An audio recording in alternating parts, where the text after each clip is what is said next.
Hello, this is Charlotte Pierce, your producer and moderator for this episode of Face the Book. Today we're talking about bringing a book to film or video, and we have with us a couple of very interesting characters. I'm not sure if they're pirates, authors, filmmakers. They wear many hats. I'd like to introduce you to, Andrew Buckley. Andrew Buckley. Tell us who you are and what you do. Your FBI file, if you will. I'm a simple writer and from Cape Cod, Chatham, Massachusetts, and I was brought to this by work that I did on a historical novel, and to be able to make a film, and was able and lucky enough to get the help of people also on the Cape who were very talented, including this gentleman right here. I'm Jay Sheehan from the Cape also, and actually went to high school with Andy. Cool. And we hooked up via online social networking and decided to take on the project. LinkedIn, I understand. Yep. Decided to take on the project because it was very and I hooked up with Andrew through Facebook. I think we had a mutual friend, right? Yeah, I believe so. Something I saw. It was actually a connection through my second book, which. The Tours of Cape Cod book. Yeah. That's right. That came out about a year and a half ago, and based upon that, I think we made a connection. Yeah, and I actually ordered the book because I like to support independent publishers. But you published this through Schiffer. But this book is The Bostoner. Is this what started your journey to film? Yeah, that's right. In 1995, in the late summer, I heeded the call of so many people who had told me over the years to write a book. You ought to write a book. And so finally I relented. When you live on Cape Cod year-round, it's important to have some sort of creative project to get you through the wintertime. I see. It's either a creative project or develop a drinking problem. Sometimes both. And so I came to this because I write about wherever I am. I was splitting my time between a place in Cambridge and down on the Cape, going back and forth. And you grew up on the Cape, is that correct? Yeah, I'm a native of Chatham. All right. And but I write about wherever I am, typically. And I was going to be visiting friends for about 3 weeks out in Vancouver, British Columbia. And so I knew that the action was going to take place in New England and then shift there, wherever I was, and then shift back again as I was writing this. I set a deadline for myself to do the research between Labor Day and Columbus Day to be able to find a right topic. And after that, I was going to start writing it on Columbus Day and finish the draft by St. Patrick's Day. Columbus Day. Interestingly enough. Well, it just seemed to, as far as the season is concerned, for all the different hats and all the different jobs that I had at the time, that was the downtown. And so I found the topic in the Kittredge room of the Sturgis Library down in Barnstable. That's, that library is in the oldest building that any library is in the United States.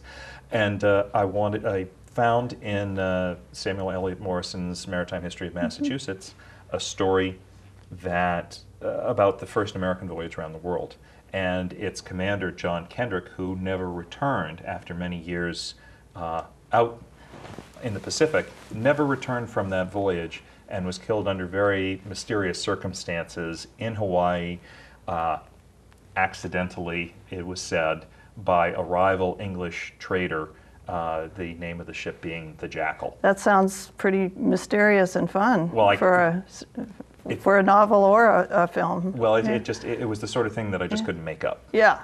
And but we never hear about this in our history classes, do we? Yeah. No, and that's the thing, is that I never learned about this when I was in high school. But it seems like for a voyage around the world, a first American voyage, it seems like it should be a big thing. It should be. Yeah, it should be important, and yet there are so many reasons that we've discovered along the way why the story hasn't been told. There's certainly enough elements out there. There's certainly enough drama out there.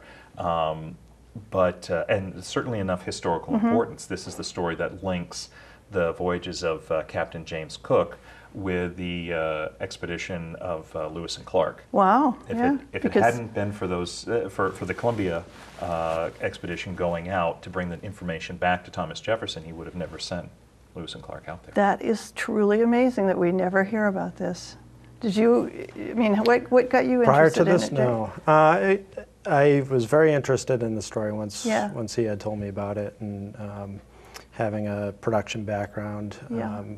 He wanted to do it as a film, and previously I had done about a half dozen or so films, and it was such a strong subject matter, and no one really knows about it, and So- to be able to bring it out to the public and educate people about it as well as have fun creating it. That's cool. And how did this get? At what point did you decide to do the video portion? Well- How did it get from book to? Well, the book itself was finally published by a ad hoc small press back in 1999. We sold out of the first print run within about a month and a half, and went to a second one.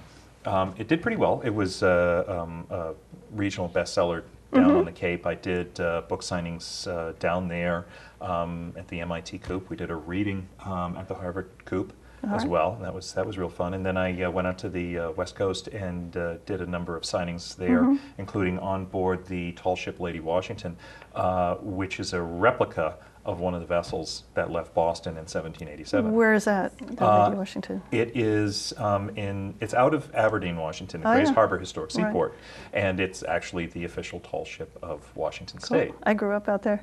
Yeah. You know, they filmed some of the Pirates of the Caribbean at Lake Union in Seattle.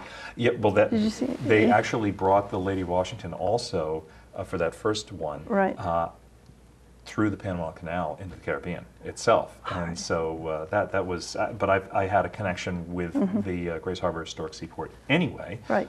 through my research for the novel, and then I reconnected with them again when I decided I wanted to first take this on again about almost 2 years ago as a straight book of nonfiction, just to be able to bring the story to the public. Right. And as I You were developed, kind of in the book publishing mindset. well, Yeah. I felt like it was time to return to Yeah. the story again. I had all these facts rattling around in my head. I had all the connections. I had really all the elements there to be able to do this. And I finally, the time had opened up again to be able to write it. And so I pressed on with that. And after about a month or two, I said, you know, a great way to be able to bring this story to the public's attention, to be able to kind of cultivate the public mind about the story in the first place, was to perhaps put together a series of online videos, maybe using YouTube, maybe using Google Earth, to be able to say, look, I know you don't know anything about this story. I'm not making it up, because that was the other thing, is that people would say, well, You had to know, kind of educate people before you could sell them the book. yeah, because Yeah. they were almost incredulous. They hadn't heard this. Why is this so important? It sounds so important, Yeah. but Yeah, so anyway. yeah. But if I could kind of take people from Boston and talk about the story, the prelude there, and then bring them to Cape Verde, Falkland Islands, down around Cape Horn, up to the northwest coast, Hawaii, China, and say they were here and they were here, and just be able to kind of contrive something that way, just take people on a tour of a story, I thought that would be enough to be able to get a nonfiction book proposal out there and sold to some major publisher. As it came along, however, I started doing a little bit of research. I bought myself a MacBook Pro. I went to the Apple Store in Boston, started taking the classes to be able to do this simple little task. Of these little These blurbs, short little yeah. videos that would be specific to whatever Yeah. location, and kind of link them all Yeah, together. I like But- that idea. But yeah. right before I did that, I did one more search of YouTube for looking for the names of the captains of the ships, Robert Gray, John Kendrick, Columbia. And all of a sudden I got a hit. And I said, oh my gosh, someone did, because nobody had done any videos up to this point, anything mentioning that. And it was a group of fourth graders. This was 2 years ago? This was 2 years ago. It was a group of fourth graders You're from kidding. Newberg, Oregon, who had been given some MacBooks with iMovie, and their assignment was to make short historical videos on Northwest Coast explorers. Yeah. And so they featured each one of them, and I looked at this, and I said, my God, they're 10-year-olds. making movies here. Nobody else is doing it. And so I showed them to the instructor. Did they do one on Kendrick? Or? They did a few on Kendrick. Wow. Some were assigned Kendrick, some were Cool. assigned Robert Gray, some were assigned Vitus Bering. Have you seen these, Jay? I haven't. Good production values. Well, it didn't. I mean, it was just the fact that Yeah. they were. Some were good, some were okay. Yeah, yeah. But the thing is, I spoke Yeah. with their teacher, and he said, "I've tried to get them interested in this period of history one way or another, but it wasn't until I gave them the ability to do this and Right. to create their own take on it that they really got excited about it." And so I looked at that and I said, "These kids are putting me to shame." And so I showed this to the person who was giving me instruction at the Apple store, and I told her everything about the background of the story, and finally she said, "You know, if you want to do this as a film, Oh, she's do this the as a one. film," Yeah. because I was just going to try to put together some sort of neat-to-use website, and she said, "No, make the film. You Right. can tell the story better than anyone else." And so I went ahead with that, and the first person I contacted was Matt Griffin, who became my assistant director. He had just returned from 5 months of a writing sabbatical in Scotland. So And I know he was going to be here tonight, but he's is, he's a he little is seasick. unusually, no, he's unusually under the Sorry, weather. Matt. Right. And so, but Well. I said to him, "Look, we could probably do this and at least tell the first installment, the prelude of this. We could use equipment from the Cape Cod Community Media Center, Yeah. local access, and I knew all the historians locally and all the sites that were useful to the story. And but if we were going to do this, our production values were not going to be way up at Ken Burns level. Yeah. Instead, we'd have to do something much Well, and- more on the fly. And since we didn't have, Matt and I really didn't have much experience at all in doing this sort of thing, it was going to be much more, less Ken Burns, more Anthony Bourdain. Right. So that I know we're going to see an episode with this. You think this would be a good time to Well, this see a little intro? Yeah, well, what we wanna- came up with was, what you'll see here is actually the introduction to our second episode, which has a recap of our first Oh, episode great. that we did. Yeah. And so, yeah, Yeah. that's just And a is, little did you bit. work on this, Jay? This second? Yes. Did you Yep. put together the little intro that we? I saw? primarily did the sound and edited and cleaned and mixed. Right. And we had our editor. So you know every second. Yep. Of it Between the very well. editors I know always that know it feeling. all. Yeah. Yep. All right. Can we roll that preview for episode 2, Lucas? Okay. We got it going. Okay. And then I know we have. On We're Hidden going on to History. be showing both The episodes. government gave them the right to be a pirate. He wanted to emulate James Cook. An American cannon scored a direct hit on a British whaleboat. We're taking a video camera into a courthouse. Welcome to the Hall of Justice. We can look one other spot.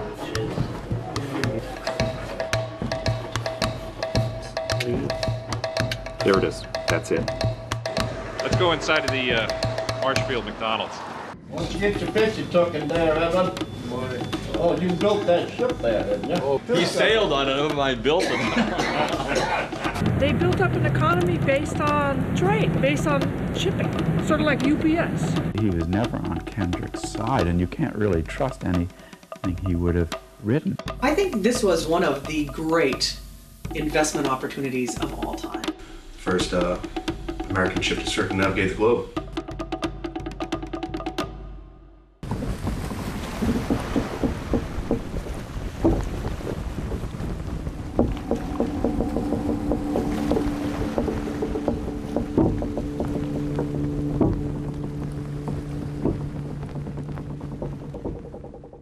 (1787 October). Early on Monday morning, we weighed and came to sail, and by sunrise we're out of the harbor. The Monday after the state of Pennsylvania began to consider ratifying the draft U.S. Constitution, the 24-man crew of the ship Columbia caught the morning tide out of Boston Harbor. Commanded by John Kendrick,